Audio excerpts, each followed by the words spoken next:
মহারাজ বাড়িতে ফেরার আনন্দে পরিবারের সবাই দারুণ খুশি। মহারাজ উঠে দাঁড়াতেই মহারাজের বন্ধুরা বলে, না না, আমরা তোকে কাঁধে করে তোর ঘরে নিয়ে যাব।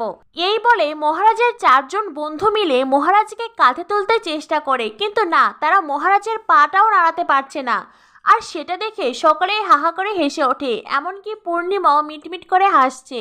আর পূজা একবার মহারাজের দিকে তাকায় তো একবার পূর্ণিমার দিকে তাকায়। মহারাজের বন্ধুরা অবশেষে যে যার কোমর ধরে বসে পড়ে, তারা কেউই মহারাজকে নাড়াতে পারেনি। মহারাজ বলে, খুব তো এসেছিলি আমাকে কাঁধে তুলতে, আমাকে কাঁধে তোলা কি এতটাই সহজ নাকি? আমি যখন গ্রামে থাকতাম তখন আমি কুস্তি লড়তাম, আর তারপরে যখন কলেজে ভর্তি হলাম তখন তো বক্সিং শিখেছি। তোরা আমাকে এত সহজে তুলতে পারবি?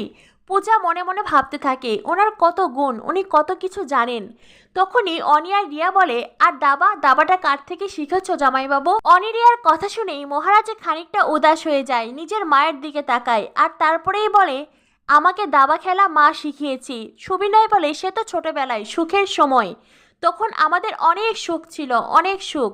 সেই সব সুখের দিন এখন আর নেই। এই বলে সুবিনয় পূর্ণিমার দিকে তাকায়, তারপরেই বলে, মানুষের বয়স বাড়ার সঙ্গে সঙ্গে সুখের দিনগুলো হারিয়ে যায়, মানুষের দুঃখের পাহাড় যেন বাড়তে থাকে। পূজা বলে, আপনি ঠিকই বলেছেন বাবা, আমরা যত বড় হই আমাদের দুঃখগুলোও বড় হতে থাকে। সুবিনয় পূজাকে ধমক দিয়ে বলে, হ্যাঁ, আমি সবসময় ঠিক কথাই বলি, তুমি এমন কিছু করো না যাতে আমাদের মহারাজের দুঃখ আবার বাড়ে।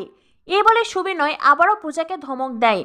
সুবিনয় যে কথায় কথায় পূজাকে ধমক দিচ্ছে সেটা মহারাজও নোটিস করছে। সুবিনয়ের এমন আচরণে পূজার মনটাও বেশ খারাপ। পূজা বলে, আমি ঘরে যাচ্ছি। এই বলে পূজা নিজের ঘরে যেতে চায়। মহারাজ বলে, মহারানী তুমি কোথায় যাচ্ছ?